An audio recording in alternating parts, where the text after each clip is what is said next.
ice cream now, singing Italian songs. Can you dig it? And I've been waiting such a long time.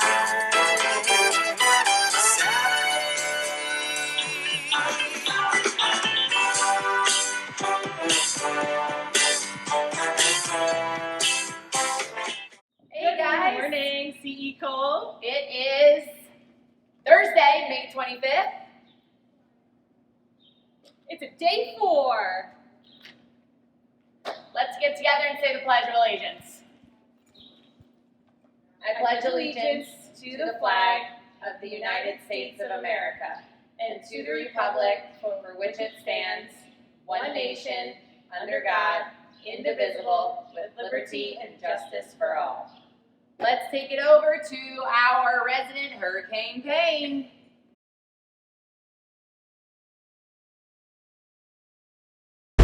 Thanks, Ms. McGowan and Ms. Lillis. That was fantastic. Hey, CE Cole, Thursday morning, and here's your weather. You're waking up to temperatures in the 70s.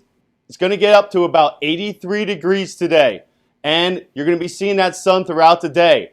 Beats the last few days that we've had. Now, those temperatures are going to dive down tonight into the 50s, and then it's going to get very cool on Friday and Saturday. All right, no question of the day today. No, today we have a very special guest, our very own vet, Mr. Fair. Thank you, Mr. Payne. Thanks for coming on the Weather Channel with us today, Mr. Fair. Glad to be here. And as you can tell from the background picture, Mr. Fair served in the military. What branch of military did you serve in, and what was your job? I was in the Air Force for 22 years, and out of those 22 years, about 12 or 13 of those years I was flying. I flew the F-111 that's pictured in some of these shots here.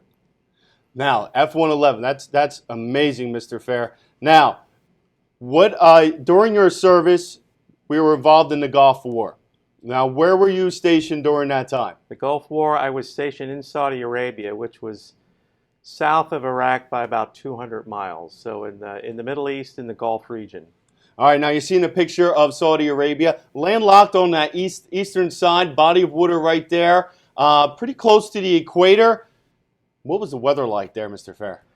Well, as you might be able to tell, it's a desert climate, which means very hot during the day, and it does get cold at night, however. Now, we were stationed in an airfield that was about 1,000 feet above the sea level, so we had some cooler days as well. Sometimes it was a little bit cooler than the rest of Saudi Arabia.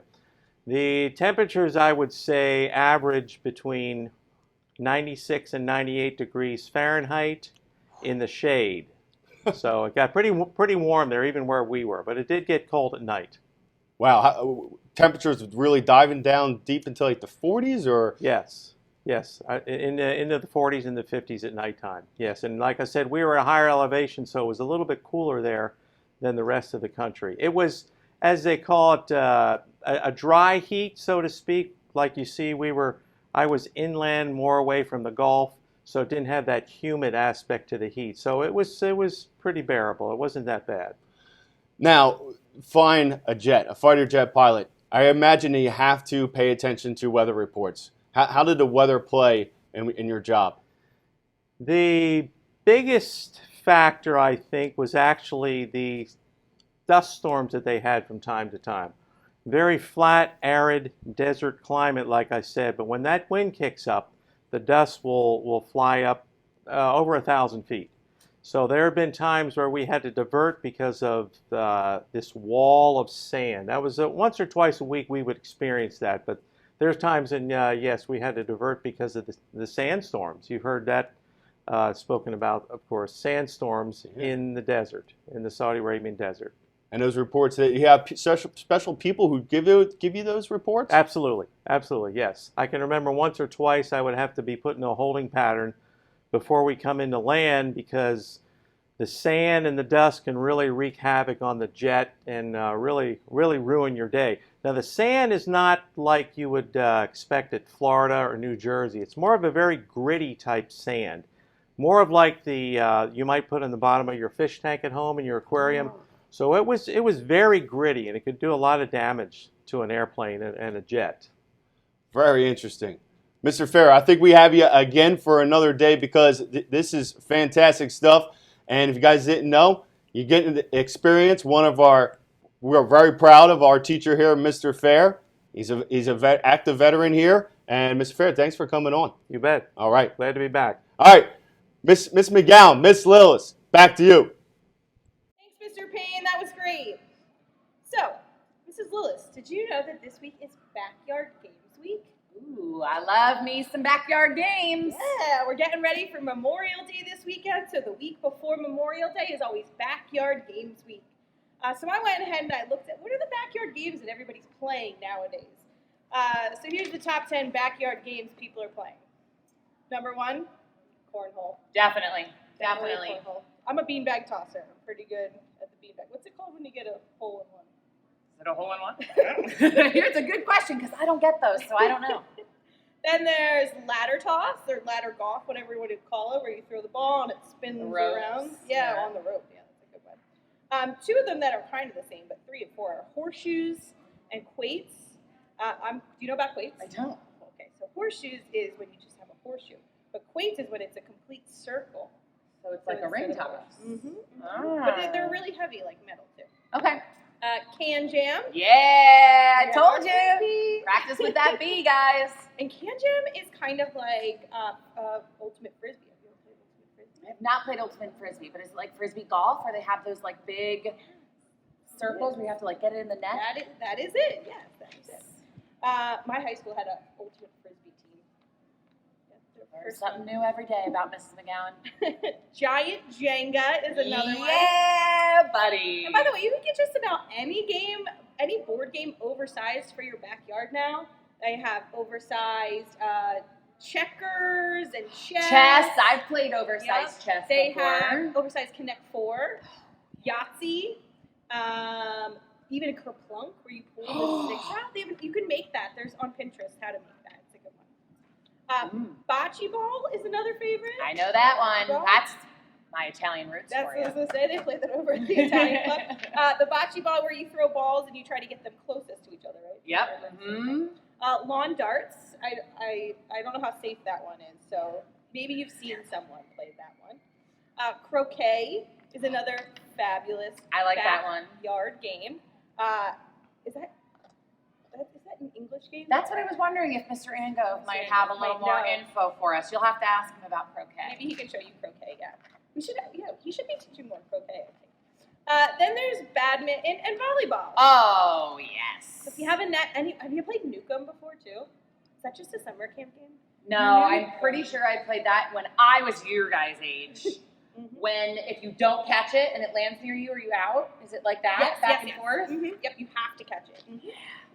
Man, I'm missing backyard games, bringing me back. And so those like kind of require a lot. A lot of those require a lot of materials, but some things that don't require a lot of materials, some old classic games that we used to play.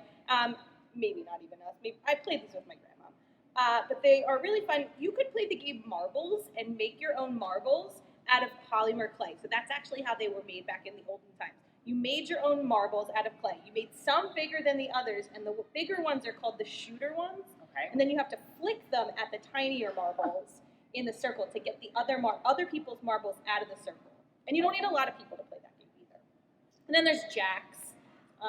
Use little metal spiky balls. You have to bounce a bouncy ball and then pick up as many jacks as you can before the bouncy ball bounces. Back down, right? Again.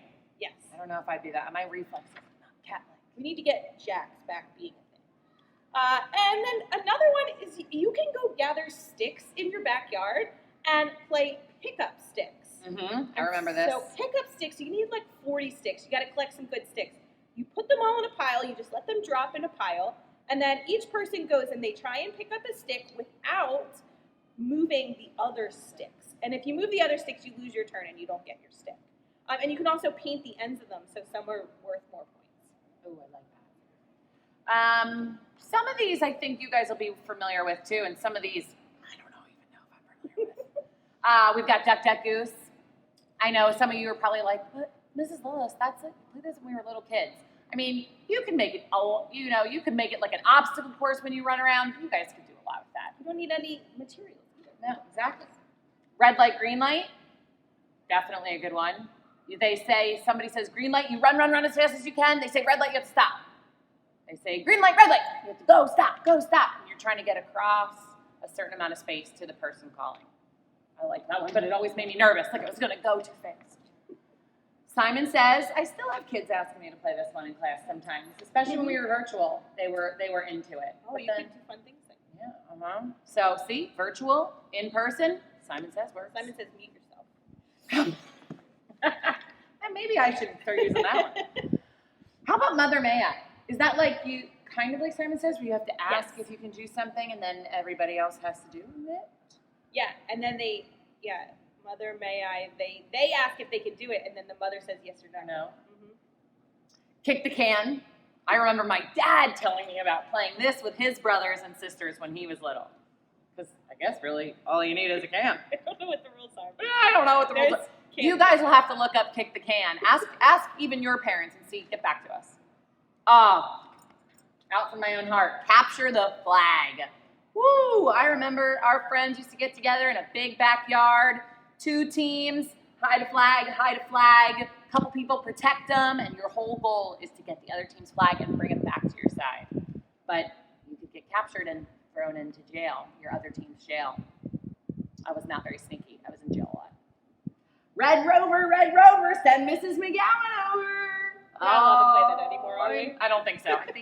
I'm pretty sure I had a couple friends in elementary school that got severely injured and sent to the nurse. So I guess it's probably not safe to play school. However, you never know. Play with your friends at your house. Let us know how it goes. And then we've got like a bunch of different types of tag. Mrs. McGowan, I don't know about you, but like when I was growing up, tag was tag. That's all we really played. Now they've got freeze tag, statue tag. I guess if you get tagged, you're like statue. I know you guys like to play the statue game, so incorporates the two. Blob tag. I'm curious. You guys, some of these I've never heard of. See, maybe you guys have created them and I need to learn. Octopus tag.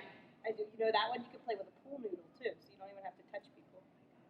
Now I want to play tag. Now I just want to go swimming. Maybe we should just cut these announcements and head out. Pizza tag. Does that mean I get to eat pizza? I'm not sure about that one either. Darn. TV tag. Okay, I think I know that one. And everybody's it. So everybody's just running around tagging each other. Is there any rules? I don't know. Maybe it's a free-for-all. Maybe it's a create your own game. Create your own tag, though. That's a great idea. You should come up with your own idea for a different type of tag. And that's all we got for you today, C.E. Cole. We hope you have a really great day. We hope you continue to have an awesome weekend. Oh my gosh, the weather's beautiful. We hope it lasts. Make it a great day or not. The choice is yours. Bye, guys.